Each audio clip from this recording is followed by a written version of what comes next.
UCF or USF, a guy like Tyler Harris, who's averaging 17 points a game. Obviously, he played with Landers last year. What makes him so special on the offensive end? I know he can do a lot of different things for that team. Well, he shoots it. I mean, that's the obvious one, but it's elite. Everybody's got these different ways of doing advanced analytics now, but some of the data that we have says that he's maybe the best catch-and-shoot shooter in the country shooting an open three in all of college basketball. Like that, his points per possession on that shot is higher than anybody else in the entire country. So, when you shoot it that good, that makes you difficult to deal with. And I don't mean to say he's one-dimensional. We know he's not. I mean, I think we're playing Memphis last year at Memphis, and I think we have a lead late in the game. And I think in the last minute of the game, if I'm not mistaken, and I think he hits a huge three from like 7-8 feet behind the three-point line on the right sideline, and I don't remember the exact time and score, but it was in the last couple minutes, and it was one of those ones that made the game interesting. I think we were up maybe one or two possessions at that time, and I think we're up one with 50 seconds left, and Dave plays great D, and he hits like a 12, 14-foot runner off his left leg in the lane to go up one. I mean, so we've experienced playing him, and he's made big shots already against us in really, really tough moments. I think we lost him a couple times here at home last year in transition defense, and he makes two wide-open corner threes that were big shots, and we were trying to make runs to get back in that game. So we're aware of how great of a shooter he is, but he's more than that, and he does a great job of using his shot to create space to get downhill. He's got a great mid-range game. He gets fouled at a really high rate. I mean, look at the numbers. He's getting fouled, top 5, top 6 in our league right now. So, I mean, the shooting is this superpower, but then there's all these other things that he does. Brian's done a great job of letting him kind of be himself and play with a ton of freedom, in a lot of ways the way he did at Memphis. So, yeah, we got our hands full there. He's one of the best scorers in the league, one of the best players in the league. And, we've played against him before, even though it wasn't on the same team. You talked about Vic's rim protection, too, when he goes out and has 8 blocks. You mentioned all the things he's doing that's allowing him, being in position and things like that. Is he one of those guys where when he has a game like that and he sees it, that, reinforces or validates all those things? Or is he just someone who understands, like, okay, now I see if I'm in this position I can play that way? Does that make sense? Yeah, I think for me, Vic is so naturally gifted, and he has such a great natural feel and IQ for the game, such great instincts that a lot of his development on both ends of the floor, but if you want to just talk defenses, is about getting him in the right position and getting his habits to where he's doing the right things unconsciously at each possession. Because if you can get him in the right position and you can clean up his habits, then his instincts take over, and they're really damn good. One thing I've talked about a ton with him is he has such great instincts to the ball, which is one of the things you're always looking for in recruiting, and one of the things that we really value. And sometimes those instincts to the ball with poor habits get him in trouble, right? He reaches down to go for balls below his waist because he has a great instinct to where it is. But for Vic, anytime he does that, he takes away one of his great gifts, which is his wingspan, and being 6'11" and having great timing, so he can't use those instincts above his shoulders. And I think he's gotten so much better at kind of catching himself that, hey, I'm not going to go after all these little things that my brain's telling me to do that actually are part of the good instincts. See, I'm getting deep today, but part of some of the good instincts that he has. And I'm a little bit more sound in my position, so then when the ball's going up above the rim, those same instincts are taking over in a more impactful way for who he is as a player. And so, again, I think from a coaching perspective, that's about kind of recognizing what are his strengths, what kind of ability, and then building habits that allow that to make him a better player and affect our team in a more positive way. He's still got work to do there, but he doesn't just come out of nowhere and get 8 blocks. He had that ability a long time ago. He's just in better position to do it now. He has better habits. They only saw 3 minutes of Vic last year. Does he look forward to matching up against their big guy that's 7 foot 280, whatever he is? I haven't talked to Vic about it. I know in this league, I mean, you know, this level of basketball every night, there's a challenge across from you at every position. Vic knows that as well as anybody. So, but I haven't asked him about this particular matchup. Aside from Josh and Dan and Sage, are you seeing and I guess some of the transfers, but Landers was in the league, are you seeing the benefits of year 2 for you guys in scouting and maybe year 2 for a lot of these guys and playing in your system in this conference? Yeah, I think, you know, familiarity, you know, is always a nice thing. I'm not going to sit here and say it's the end of the world one way or the other. You're going to have time to prepare for every game you play, whether you know who you're playing against from a previous experience or not. But, you know, I do think when there's continuity in a program, you know, when there's continuity in a league, as you mentioned, Landers, there's some experience or wisdom there that probably has some value, but I hadn't really overthought it. They have 3 new transfers in the starting 5. I counted like 9 on the roster. Is this going to be the trend of college hoops with the portal anymore? Oh, I think it already is the trend. I don't think it's going to be. I think it already is, and you know, again, I think at Cincinnati we're going to do our best to transcend that. We really believe in continuity, and you know, I think when you can transcend trends, sometimes you know you can separate yourselves. But that's a bigger picture question. But it already is the trend as you look around college basketball. The maturity you mentioned, part of that's, you've talked about David kind of embracing a leadership role, but how important is Kalu might be buried on the bench for a while, but he seems to, you know, still come with a good attitude, or JD has a new role, but it seems like he's embraced that. Maybe not like the top leadership guy like David, but those guys who have to adjust to roles, them doing it in the right way. How much does that impact the whole roster? There's no value that I can put into words on what that means to the team.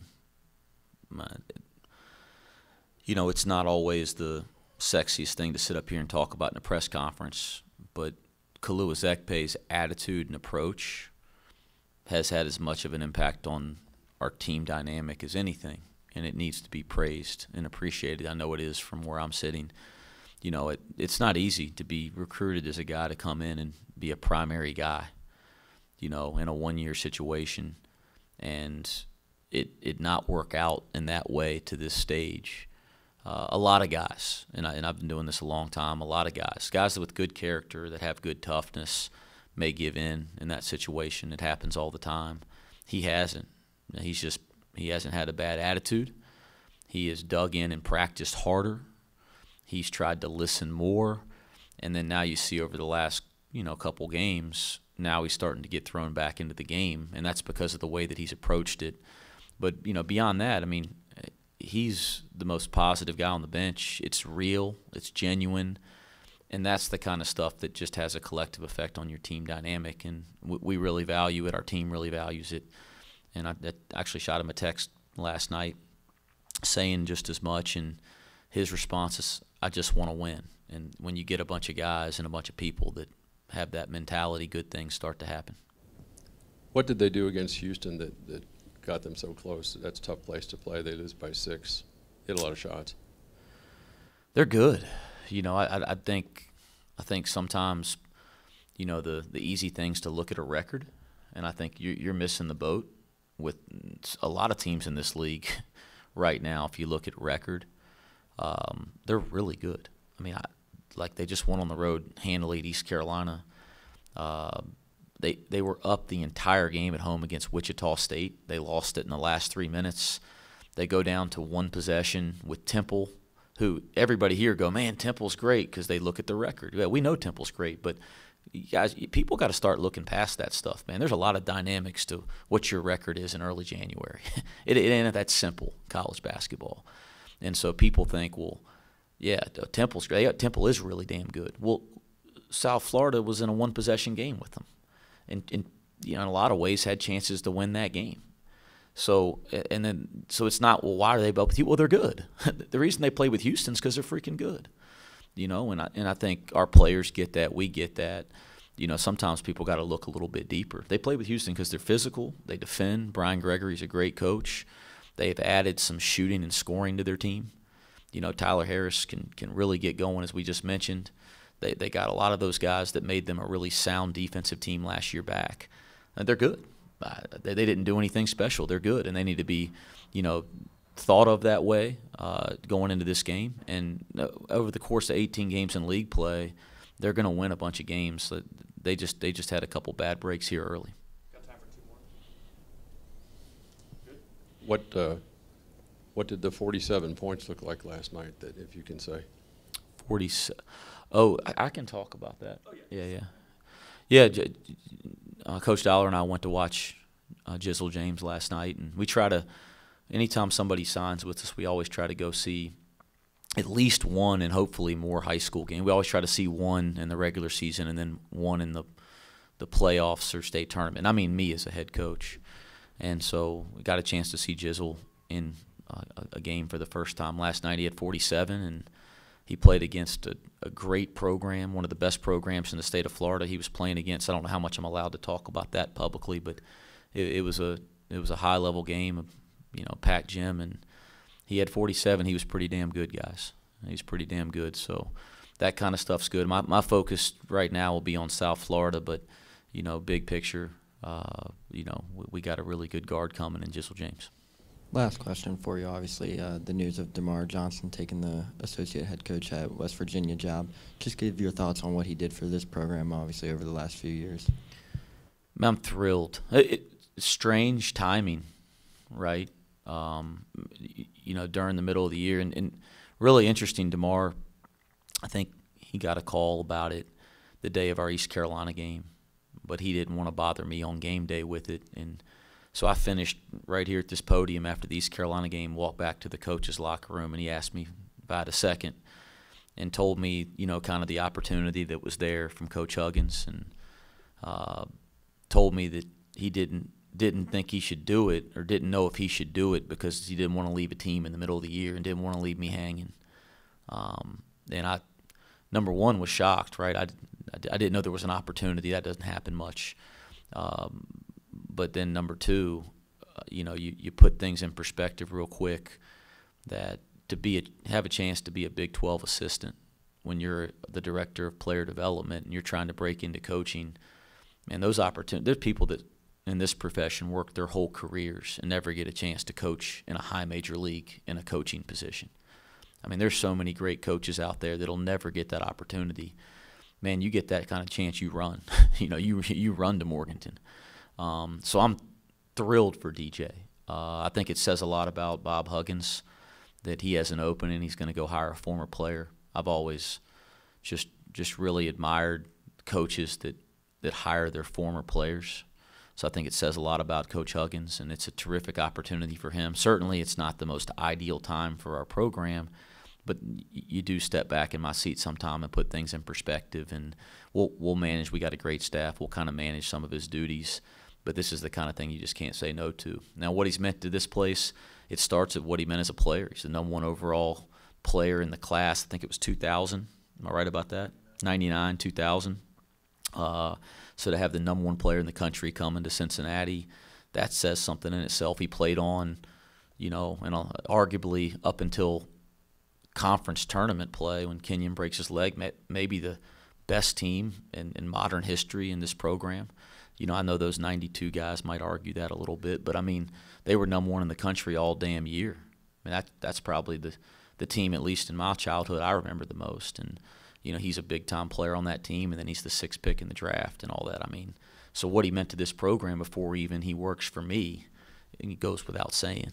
And then, for me, he did a great job of helping me get my bearings at Cincinnati in year one, helping me understand, the lay of the land, the way the athletic department works.